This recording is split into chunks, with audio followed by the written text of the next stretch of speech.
Hello viewers, আজকে আমরা MS ওয়ার্ডের যেই টপিকটা নিয়ে আলোচনা করব সেটা হচ্ছে ইনসার্ট ট্যাব। ইনসার্ট ট্যাবের আমরা আজকে কভার পেজ, ব্ল্যাঙ্ক পেজ এবং পেজ ব্রেক এই তিনটে টপিক নিয়ে আলোচনা করব। সবার প্রথমে আসি কভার পেজ। কভার পেজ কি? কভার পেজ হলো যেরকম প্রত্যেকটা বই বলি কিংবা খাতা বলি তার একটা কভার পেজ থাকে, মানে ওপরের প্রথম পেজটা, সেটাকে কভার পেজ বলে। এই কভার পেজটা সাধারণত একটু অন্যরকম হয়, বা ওর মধ্যে বইয়ের টপিক লেখা থাকবে বা খাতার নাম লেখা থাকে, এইগুলো লেখা থাকে। তো এখানে আমরা একটা ফাইল বানাচ্ছি, তার ডকুমেন্টস লেখা থাকবে। তাহলে আমরা এখানে কি করে লিখবো, মানে কি কভার পেজটা বানাবো? তাহলে প্রথমত আমি এখানে ধরো কিছু একটা লিখে নিলাম, আমি র্যান কমান্ড দিয়ে লিখালাম। লেখার পর আমি এখান থেকে চলে যাবো ইনসার্ট ট্যাব। ইনসার্ট ট্যাবে যাওয়ার পর আমরা এখান থেকে কভার পেজে গিয়ে ক্লিক করব। কভার পেজে ড্রপ ডাউন যে বাটনটা আছে সেই বাটনটার মধ্যে ক্লিক করবো। নিচে ড্রপ ডাউন বাটনে ক্লিক করলে দেখো কভার পেজে অনেকগুলো স্টাইল পেজ আছে, যে এখানে অনেক রকম কভার পেজের স্টাইল আছে। আমি যেটা নিতে চাই সেটার মধ্যে ক্লিক করবো। তাহলে এই যে ক্লিক করার সাথে সাথে দেখো কভার পেজটা চলে এসেছে। এবং একটা কথা এখানে বলে রাখি, কভার পেজ সবসময় আমি যে যত নম্বর পেজেই থাকি না কেন, এটা সবসময় ফার্স্ট পেজ আসবে। দেখো আমি দুটো পেজ, মানে একটা পেজ নিয়েছিলাম, ঠিক ঠিক তার উপরে কভার পেজ চলে এসেছে। এবার এখানে যেগুলো ইনফরমেশন যদি লেখার জায়গা আছে সেগুলো আমাকে লিখতে, যেখানে ডেট বলেছে তাহলে এখানে যদি আমি টুডে করে দিই, তাহলে দেখো এখানে 16 তারিখে আজকে যে ডেটটা সেটা নিয়েছি। ডকুমেন্ট টাইটেল আমি এখানে করে দিলাম MS Word 2016, MS Word 2016। Document subtitle আমি যদি বলে দিই ইনসার্ট ট্যাব, ইনসার্ট ট্যাব হলো, এটা আমি করে দিলাম ডকুমেন্টের। এইবার আমি যদি এখানে দেখো নিচে দিকে কোম্পানির নাম আছে, আমি যদি কোম্পানির নাম লিখতে চাই লিখতে পারি, আর না লিখলে এর ডিলিট করে, ঠিক আছে? এটাকে মুছে দিলেই এখান থেকে চলে যাবে। এই যে এটাও মুছে দিতে হবে, কিছু লেখার দরকার। তার মানে আমার এটা হয়ে গেল কভার পেজ। হলো, কভার পেজটা হয়ে যাওয়ার পর এই যে আমার কিন্তু এই যে বাইরে ক্লিক করলে, তার মানে এখান থেকে যদি আমি ফাইলে গিয়ে প্রিন্ট করি, মানে প্রিন্ট অপশনটাতে যাই, দেখো এখানে একটা 1 নম্বর পেজ, এটা মানে 2 নম্বর পেজ, এটা 1 নম্বর পেজে যে কভার পেজ। এবার তোমার যদি মনে হয় যে কভার পেজটা তোমার পছন্দ হচ্ছে না, এই কভার পেজটা তোমার পছন্দ হচ্ছে না, তাহলে কি করতে পারি? এই যে আবার সেই ইনসার্ট ট্যাব থেকে কভার পেজ, কভার পেজে গিয়ে তুমি যেটা নিতে চাও, আমি বললাম এটা নেবো, তাহলে এটা মধ্যে ক্লিক করো। এখান থেকে দেখো ওই ইনফরমেশনগুলো এখানে লেখা চলে এসছে, কিছু কিছু লেখা।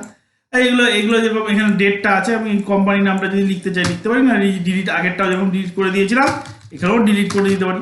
তার মানে এইটা আমার হয়ে গেল কভার পেজ। না, আগের কভার পেজটা কিন্তু রিমুভ হয়ে গেছে। মানে একটা জিনিস মাথায় রাখতে হবে, কভার পেজ কিন্তু সবসময় একটাই থাকবে, মানে একটার বেশি কভার পেজ কিন্তু হবে না। ওকে, তার মানে এটা যদি আমি ফাইলে গিয়ে আবার প্রিন্ট করি, তাহলে দেখো এখান থেকে সেকেন্ড পেজ এটা, ফার্স্ট পেজ কিন্তু এটা, আর কোনো পেজ নেই, এই দুটোই পেজ থাকে। তার মানে কভার পেজ সবসময় একটা পেজই হবে। ওকে, এবার কভার পেজটাকে যদি রিমুভ করতে চাই, তাহলে রিমুভ করার জন্য কভার পেজে যাব, দেখো লেখা আছে remove current cover page. Remove current cover পেজে গিয়ে ক্লিক করলে কভার পেজটা রিমুভ হয়ে গেল। তাহলে এই যে এখানে দেখো একটাই পেজ, আর কোনো পেজ নেই। হলো, এইবার দেখবো ব্ল্যাঙ্ক পেজ। ব্ল্যাঙ্ক পেজটা কি? ব্ল্যাঙ্ক পেজটা হলো যে আমাকে কম্পিউটার কি করবে, যখন আমার পেজের দরকার পড়বে, আমি লিখে যাচ্ছি, আমার পেজটার মধ্যে আসছে না, অটোমেটিক কম্পিউটার আমাকে পেজ দেবে।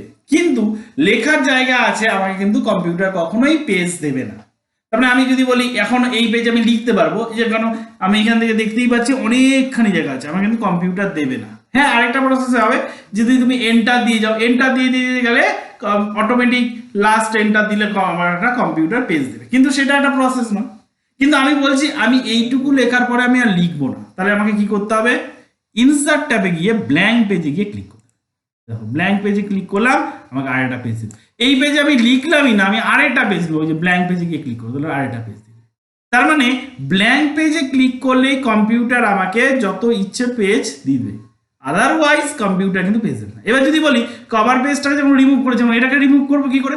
এটা রিমুভ করার জন্য কোনো ড্রপ ডাউন বাটন নেই। কি করবো তাহলে? এখানে কার্সার রাখার পর ব্যাক প্রেস দেবো, কিবোর্ড থেকে ব্যাক প্রেস দিলে আমার পেজগুলো রিমুভ হয়ে যাবে।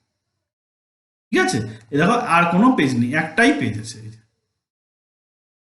হলো, এইবার পেজ ব্রেক। এবার ব্ল্যাঙ্ক পেজের পরের অপশনটা আছে পেজ ব্রেক। পেজ ব্রেক কি, তোমাকে ধরো বলা হলো যে না এই যে এখানে প্যারাগ্রাফ আমি লিখেছি, এখানে দুটো প্যারাগ্রাফ এই পেজে থাকবে, বাদ বাকিগুলো অন্য পেজে থাকবে। তাহলে তোমাকে কি করতে হবে, যে আবার সেই ব্ল্যাঙ্ক পেজ নিতে হবে, এখান থেকে কাট করে এখানে গিয়ে পেস্ট করতে হবে। কিন্তু ওয়ার্ডের মধ্যে একটা অপশন দিয়ে দিয়েছে পেজ ব্রেক। এই পেজ ব্রেকে গিয়ে ক্লিক করলে একবার হবে। কি করে, কার্সারটাকে রাখতে হবে এখানে, যেহেতু আমি এটা লিখে ফেলেছি। এখানে রাখার পর আমাকে ইনসার্ট ট্যাবে পেজ ব্রেকে গিয়ে ক্লিক করো। দেখো পেজ ব্রেকে গিয়ে ক্লিক করার সাথে সাথে কি হলো, এইখানে এই পেজে দুটো প্যারাগ্রাফ থাকলো, এই পেজে কিন্তু আবার বাদ বাকিগুলো চলে আসলো। এবার যদি বলো এই পেজে একটা রাখার পরে বাদ বাকিটা অন্য পেজে নিয়ে যাবো, তাহলে এখানে কার্সার রাখবো, যেখান থেকে নিয়ে যেতে চাই সেটা প্যারাগ্রাফে, একটা প্যারাগ্রাফ শুরুর থেকে হতে পারে বা মাঝখান থেকে। আমি প্যারাগ্রাফে শুরুতেই নিলাম, নেওয়ার পরে ইনসার্ট ট্যাব থেকে পেজ ব্রেক, দেখো চলে আসবে। তার মানে 3টে পেজ কিন্তু চলে আসলো। এইবার যদি মনে হয় যে আমি এটাকে রিমুভ করবো, যেটা ব্ল্যাঙ্ক পেজে যেভাবে রিমুভ করেছিলাম, এখানেও সেম প্রসেস, যে কার্সারটা সামনে রেখে দুবার ব্যাক প্রেস, চলে আসলো।